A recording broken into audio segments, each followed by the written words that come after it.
And I agree, Stella. Huckleberry Knits has fabulous fiber and yarn. I totally agree. Scarlet really, for me personally, nails my like preferred palette in terms of those greens and blues and purples that you see behind her. Like makes my heart sing. So I inevitably, whenever I'm at a show with Scarlet, I inevitably take home something, yarn or fiber from her. So I'm so glad that you could join us, Scarlet. Thanks for having me. Oh gosh, it's our pleasure. Look at all your beautiful goods. Oh my gosh, I wish I could squeeze it and be there.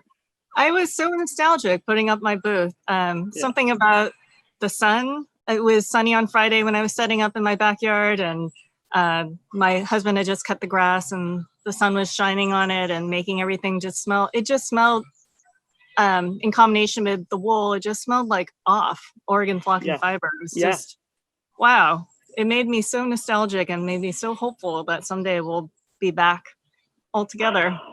Yes, I'm carrying that same hope too. Yeah. Even if it feels a bit far off right at the moment, but yes, absolutely. So Scarlet, tell us about your business and how you got started. So I, like a lot of people, when I had a baby, I wanted to pick up some knitting again. I had learned as a kid and hadn't really done much of it since then.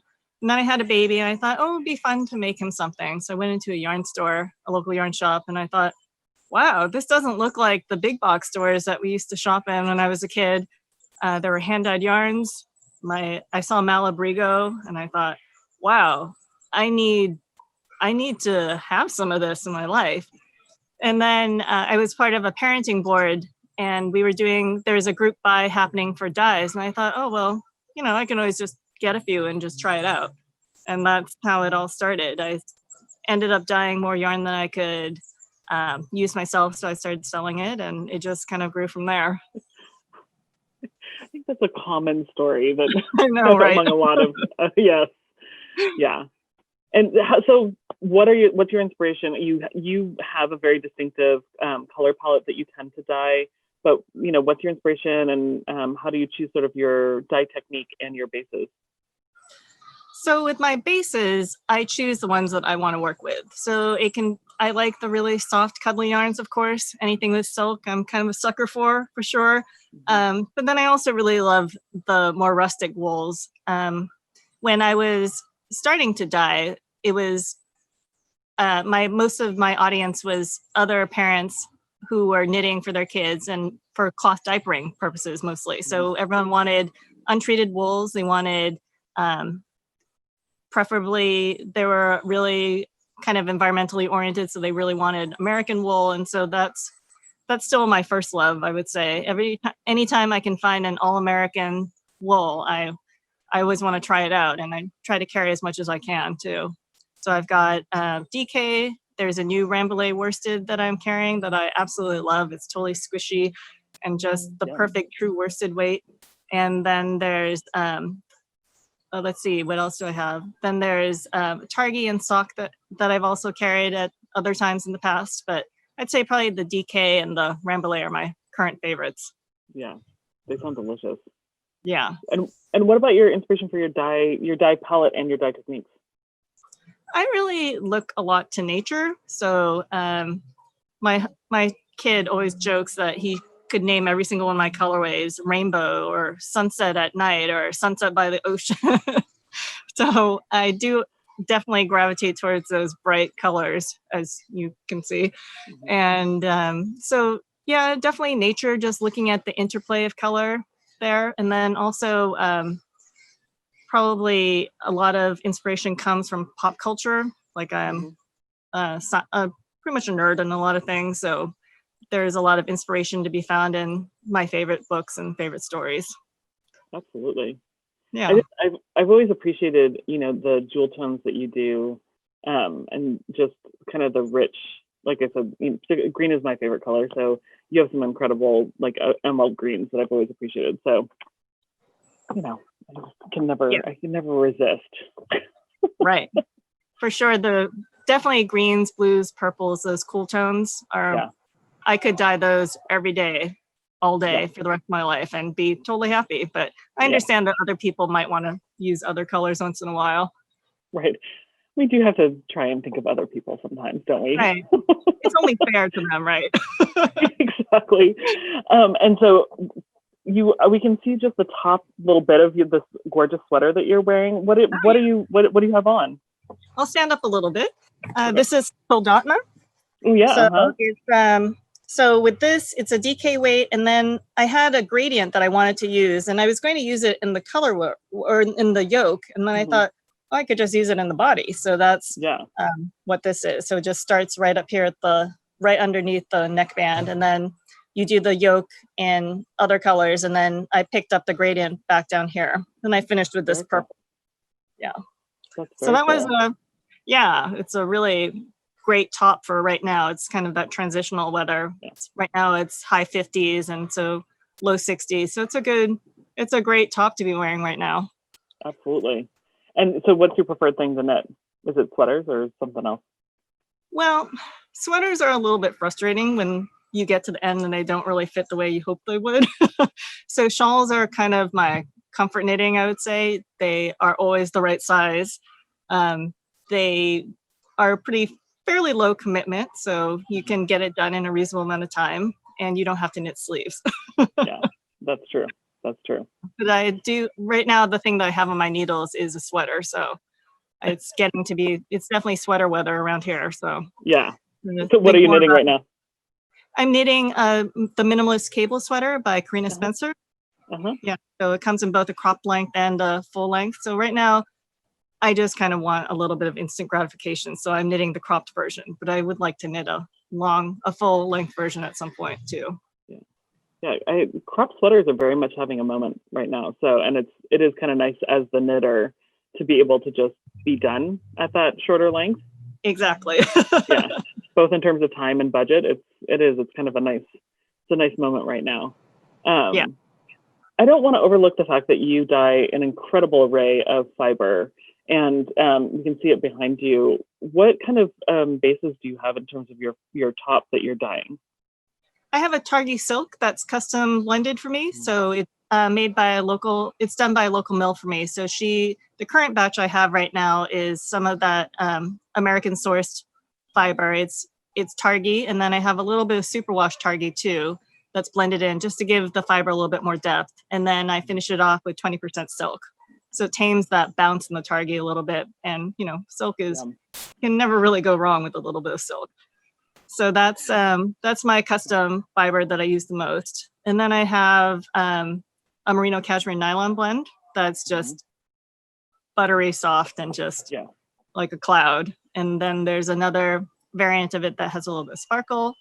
I have a lot of polar silk right now. It's what I mostly have is 60% Polworth and 40% Tussa silk. So that's a great silk blend. Yeah. So it's uncommon that it's that high. That's really nice. It is. I bet that's really lustrous. Yes. And then the other thing that you do blanks and gradients. I know, which you obviously do because of your sweater. But I was just looking. I can see sometimes you sell them in rolls instead of in cakes, which is really fun to see because you get I think it helps people imagine how it's dyed, and it's kind of fun to pull it apart. Are those what yarns are you using for those? So I have two blanks. One is commercially knit for me, or commercially knitted, and that's a 75% superwash merino, 25% nylon. So that's a sock weight. And you're right, I do like to leave some of them in the blank because it's just fun to see that what happens at the color transitions. That's where I think the real charm of hand dyeing happens, where things happen at those color transitions that you wouldn't necessarily have expected, and you can't necessarily create any other way. And then the other gradient that I carry is the DK weight, which is made from my American Dream DK, that 100% American sourced superwash merino. And that's what this sweater is made out of. So it's gorgeous. Yeah. And then that one, I have a friend who makes the blanks for me, and then I get them from her and dye them. I have a friend that does that for me too. It's so great, isn't it? I have used that friend too. Yes, that's true. I I forgot about that. Oh my gosh, that was a couple of years ago. Yes. It's a small world. I think if nothing else, I would imagine that if people watch all weekend, they probably get a sense of the fact that we this is actually a pretty small community and we all know each other pretty well. Because normally when we're vending, like we really only get to interact with the person next to us or the person across from us. And so it's been really fun for me to be able to talk to all of you guys, all of you. And it's, you know, Scarlett, how long have you been in business? I don't know that you said exactly. What's that? How long have you been in business? It's been, it will be 10 years full time in January. Yeah. Quite a while. I thought it was something around that. So does that mean your son is 10? He's 15.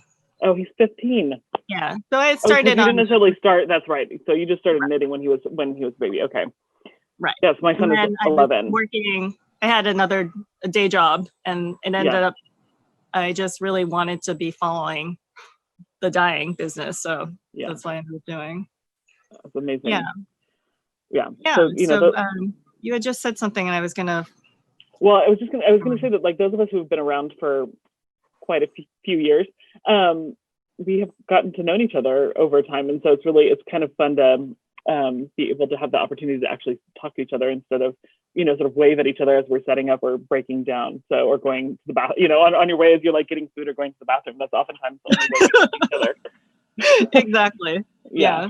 A lot of shows I'll try to do something for other vendors. My vendor friends on Sunday morning will bring in coffee, and someone will bring in snacks. We'll just have a little chit chat before the show starts, and that's fun. I mean, it's so sweet. Yeah, I do too.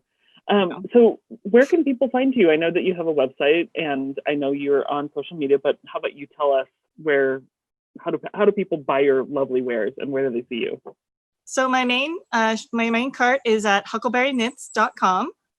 And my Instagram account, that's probably where I'm most active, is instagram.com/huckleberryknits. And then I also have a Facebook group, which is facebook.com/huckleberryknits.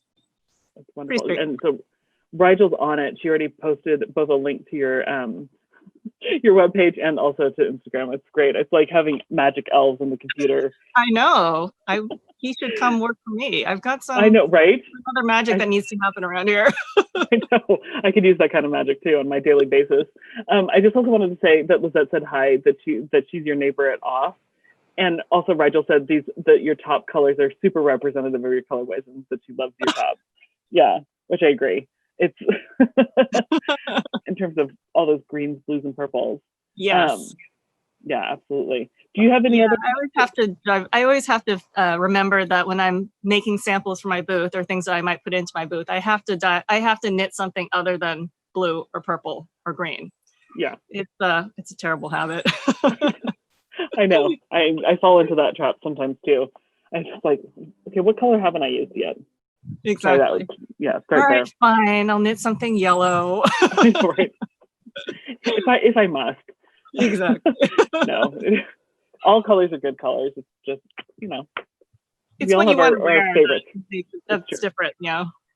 It's true. So do you have any other virtual events that you have coming up that we should know about? I think this is really the only thing I have planned. I have been wanting to try video, but I've always just been a little bit scared. So then this weekend, I just ripped the Band-Aid off. And it's actually been pretty fun. Yesterday, I did some live streams, and there were some technical glitches, but it was really fun doing Instagram Live. Instagram's Live? I don't know how to pluralize that. Instagram Live sessions with some of my vendor friends I would normally see at fall shows. And it was really great to catch up with them. And I think I feel better about doing video now. So I'll try some more virtual things soon. That's good. That's good. I mean, I think that you're not the first person actually to have said that to us, is that this sort of forced them to like try things that they hadn't, or that they had sort of been either avoiding trying or sort of dragging their feet. So I'm glad that it worked out, and it's exciting. And I look forward to seeing sort of like how you use this format going forward, since I think we have a little bit until we are going to see each other in person again, unfortunately. So it's an opportunity to try something new, for sure. It's really kind of exciting. I mean, the pandemic is terrible. no question about that. But it is also really exciting to see so many people exhibit so much resilience in every way, especially watching other small businesses in my community pivot, and like they're just adapting on the fly and just doing incredible things that they never would have thought to try before and finding success. So it's really, I mean, it's one of those, it's a silver lining and something that's been really hard for so many people. For sure. I fully agree. Yeah, it's very inspirational in terms of seeing it. And you know, and as you say, like, it's sad and tough that we, you know, that this is sort of the cause of it, but at the same time, it's nice to be able to look and see, like, oh, wow, what a fabulous idea, or it's so awesome that they're doing so well, or, you know, be inspired by others. It's an incredible opportunity on that level too. So you know. And then watching too the community just rally around. I mean, it makes me feel good about humanity. So right, exactly. And we can all use some of that right now. So I totally agree.